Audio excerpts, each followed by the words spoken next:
back.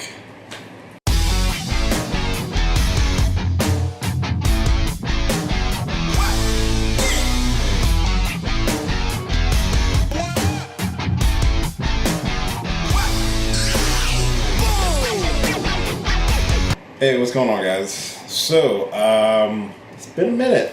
It's been a little bit of a minute.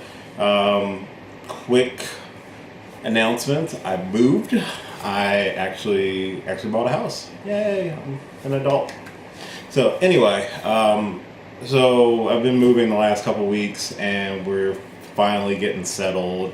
Finally got most of the boxes unpacked and everything like that. I have been behind on videos. I've wanted to do a couple reaction videos for new trailers that came out, like Wreck-It Ralph 2, Halloween, the new Dumbo movie coming out, Bumblebee teaser, whole 9 yards. But unfortunately, I'm not going to get to those just because they've been out for a few weeks now and I've actually seen them already. So, yeah, unfortunately.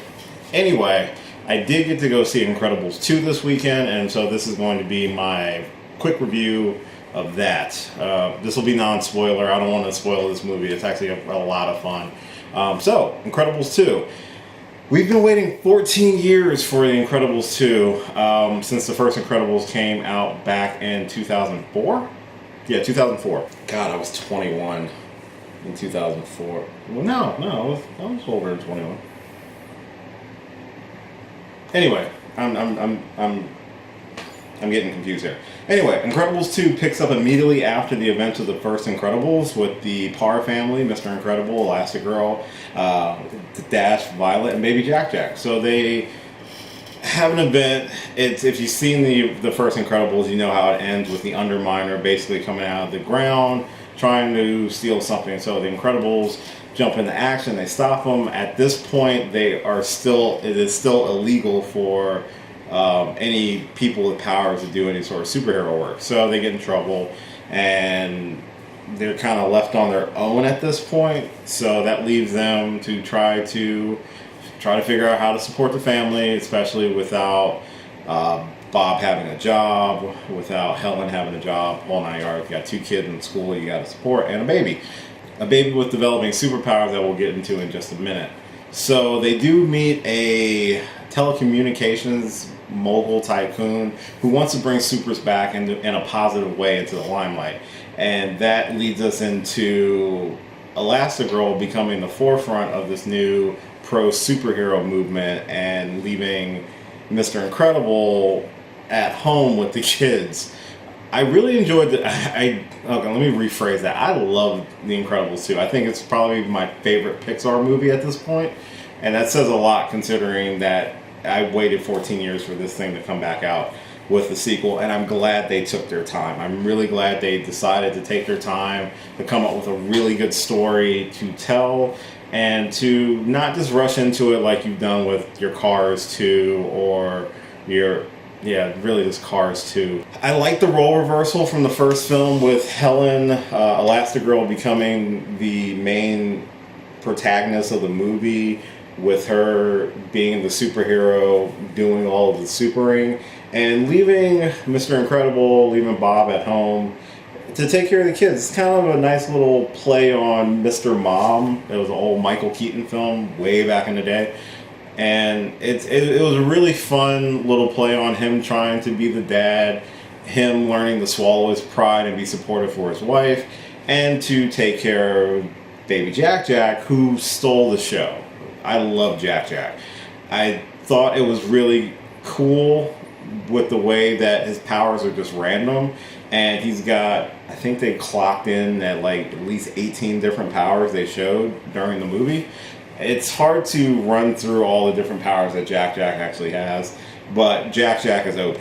Complete overpowered. I was worried being that a portion of the film was going to focus on him and the family learning about his powers, because remember in the first Incredibles, no one knew he had powers, not even at the end of the movie.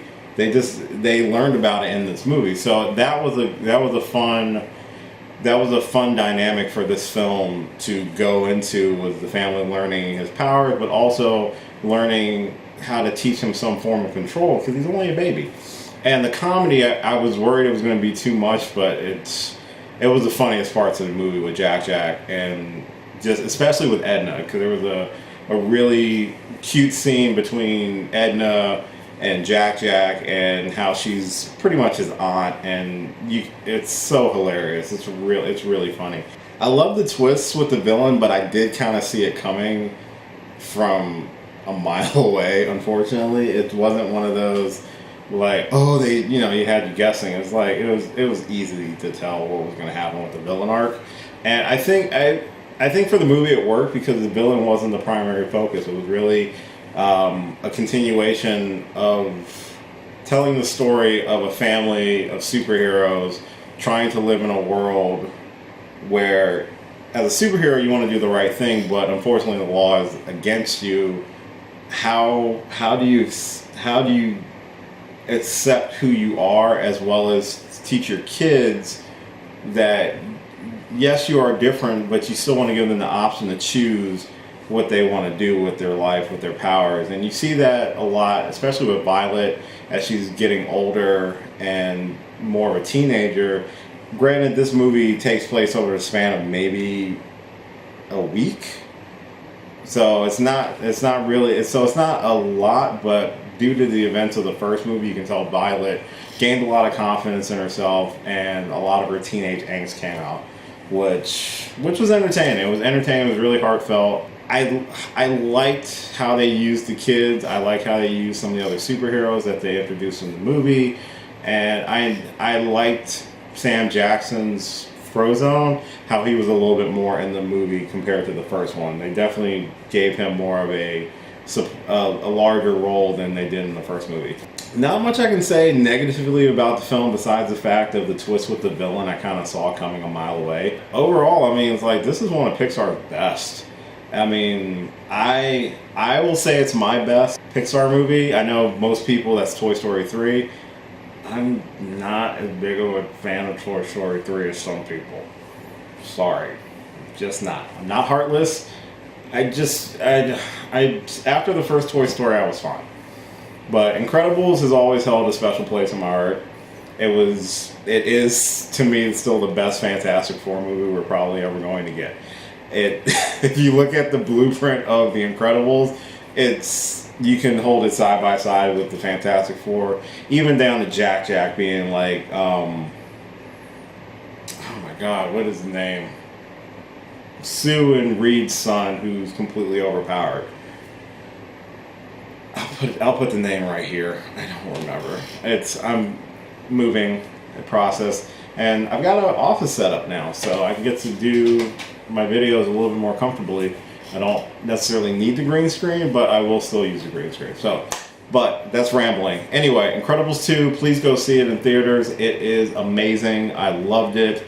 It is going on my Blu-ray shelf as soon as I get a chance to. It is definitely in my top 5 of this year so far. So, Incredibles 2. Did you see it yet? If you have not, go see it. Go see it right now. But if you have seen it, what did you think about it? Comment down below. Let me know. Try to keep it non-spoiler, guys. I just want to say thank you for kind of sticking with me. I know I haven't been able to keep up with the videos because I'm moving right now, but I appreciate all of you guys who've chosen to subscribe, like, comment, share these videos. I'm on Twitter as well. You guys can follow me at TheGeekWill on Twitter. That's it. So, till next time, I will catch you later.